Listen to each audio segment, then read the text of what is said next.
Hello everyone. This will be our video lecture for class 14 where we'll be going over secure transactions, creditor and debtor relationships, and we'll briefly touch on bankruptcy law and US federal bankruptcy regulation. This will be our last video lecture for the course. I just want to thank you all for keeping up with the material, and hopefully you all learn something about business and financial regulations. So let's get into it.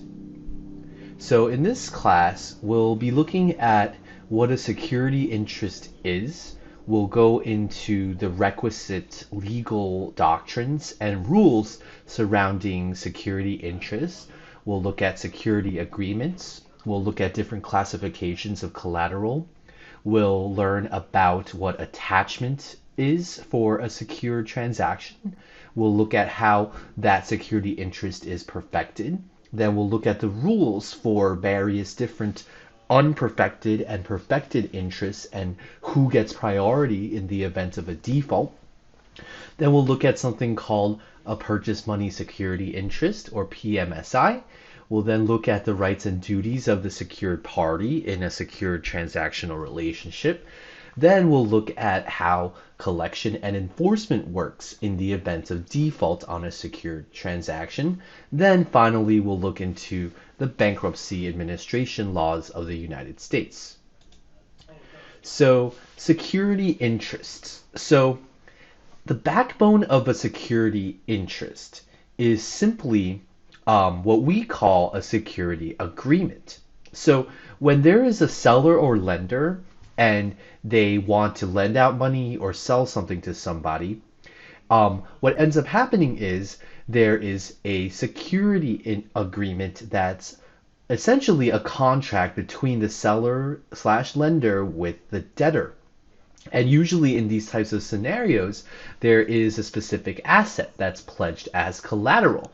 And the way the security agreement works is if a debtor doesn't pay, then the lender can then utilize that collateral to recompensate them in case there's a default. So usually it's in the form of a loan, but sometimes the collateral could be an asset that the debtor is eventually going to own but does not own yet.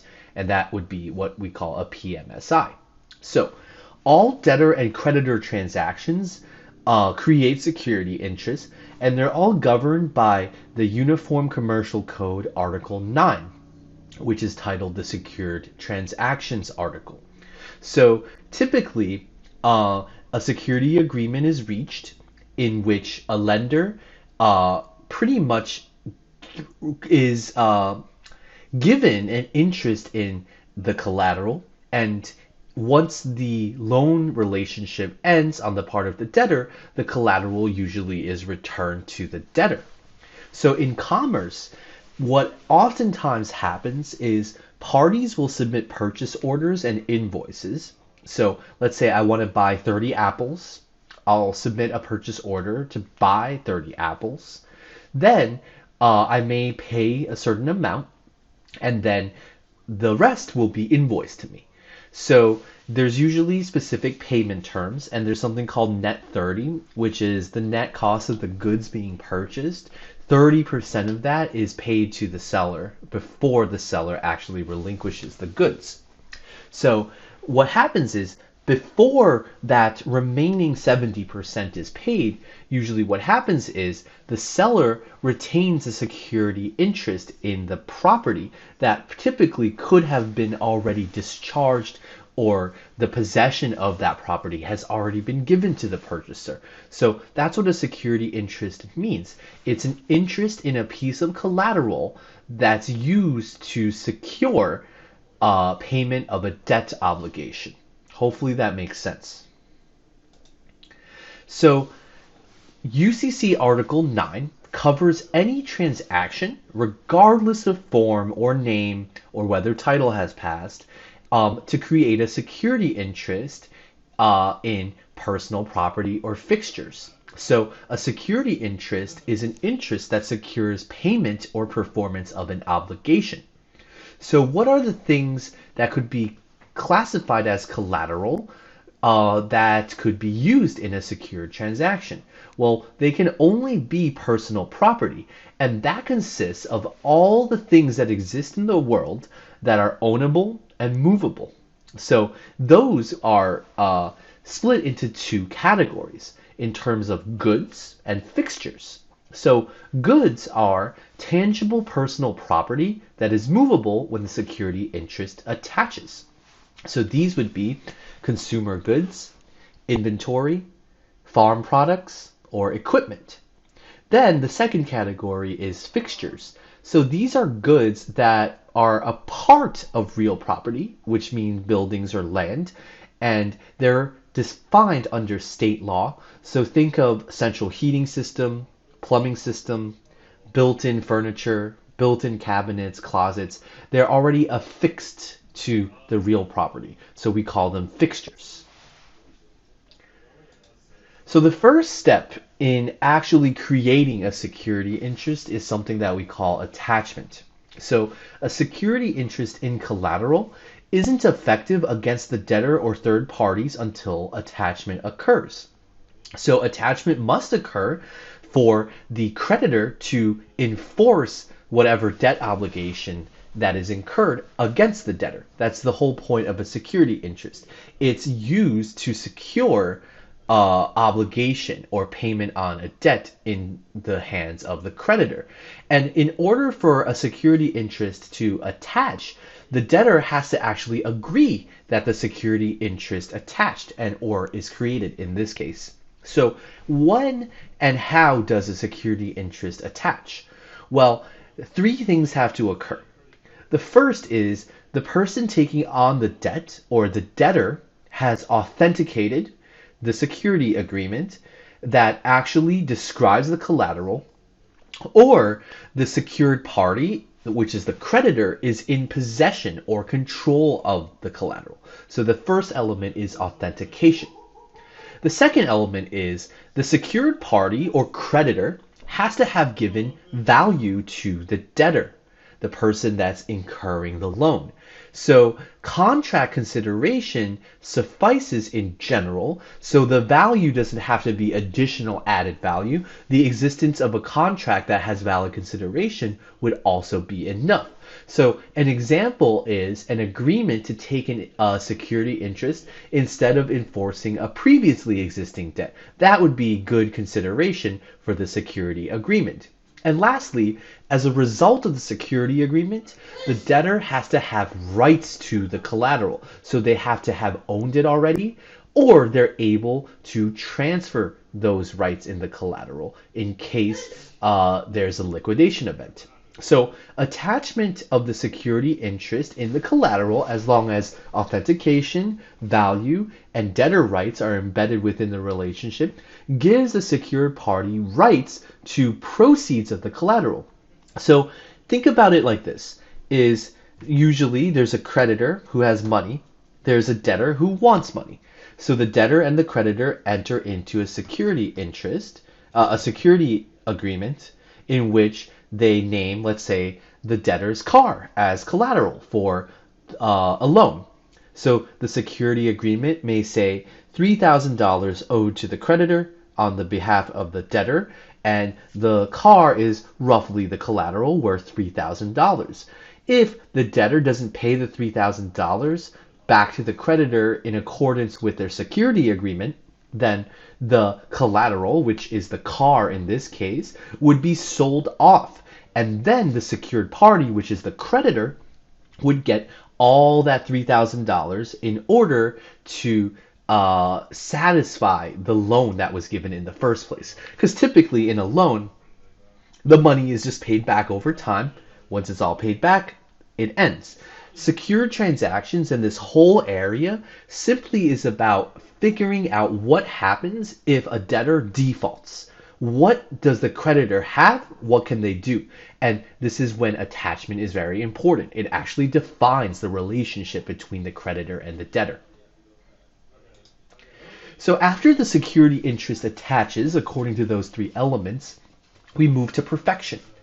So perfection is when a secured party is able to prioritize their claim over other third parties' interest in that collateral. And potential third parties that will eat in at the money of the debtor would be other buyers from the debtor, creditors of the buyer, or trustees in a beneficiary that could actually come in and be like, hey, that $3,000 that is made from selling off the car, that I want some of that money too because he did a loan with me too, right? So that's when perfection is important because whoever perfects first generally will win all of the proceeds upon sale, or what we call disposition of the collateral. So what does that mean? Perfection gives priority over unperfected interests and subsequent perfected interests. So first in time, first in right. Whoever perfects first is able to win over other people that may want to get in on the money of the debtor at the time of disposition. So depending on the collateral, security interest can either be perfected by filing a financing statement, possessing or controlling the collateral, or in the case of something called PMSIs, automatically. So perfection is only important when there's conflicting security interests in the same collateral. Keep that in mind. So lastly, we have a term called priority. So priority is the protection. So if in the dispute in that loan agreement with the car where I loan somebody $3,000, they collateralize that $3,000 with their car. They do not pay me back the $3,000. I then have a secured interest in the car. I'm able to sell the car and get money to satisfy the $3,000 that was owed to me. I would have attached that and then I may have perfected it by filing it in a financing statement. Now, once I did all that, I'm deemed by the law to have priority. So priority is important because a perfected security interest has priority over an unperfected security interest. Likewise, an unperfected security interest, if it's two of them that they're conflicting, then the first to attach is the one that gets priority. And lastly, if two perfected interests conflict, then it depends on the order of filing or perfection. So there are 4 exceptions. These would be when there's a creditor that has control over the collateral, which has to be either investment property, deposit accounts, letters of credits, or electronic chattel paper. Second exception is a PMSI in goods. Third is if there's a new debtor that's assuming the liabilities of the old one. And then lastly, it's voluntary subordination, where a party that has priority gives it up to another party.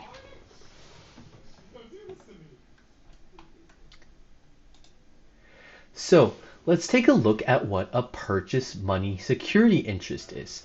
Think of this as a scenario in which you go to Walmart, you see a washing machine that you want to buy, but you don't have money. The washing machine costs $1,000.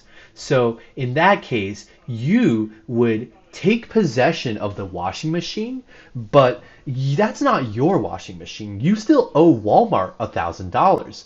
In that case, a PMSI is created in which Walmart has a security interest in the washing machine, and you, though, have control over it. And as you pay that $1,000 back, over time, Walmart would lose their security interest in that washing machine, if that makes sense. So it's automatically perfected upon purchase. That's why we call it a purchase money security interest. It's different. It doesn't require attachment or perfection. It's automatically attached, automatically perfected, and automatic priority if perfected within 30 days of the debtor taking possession.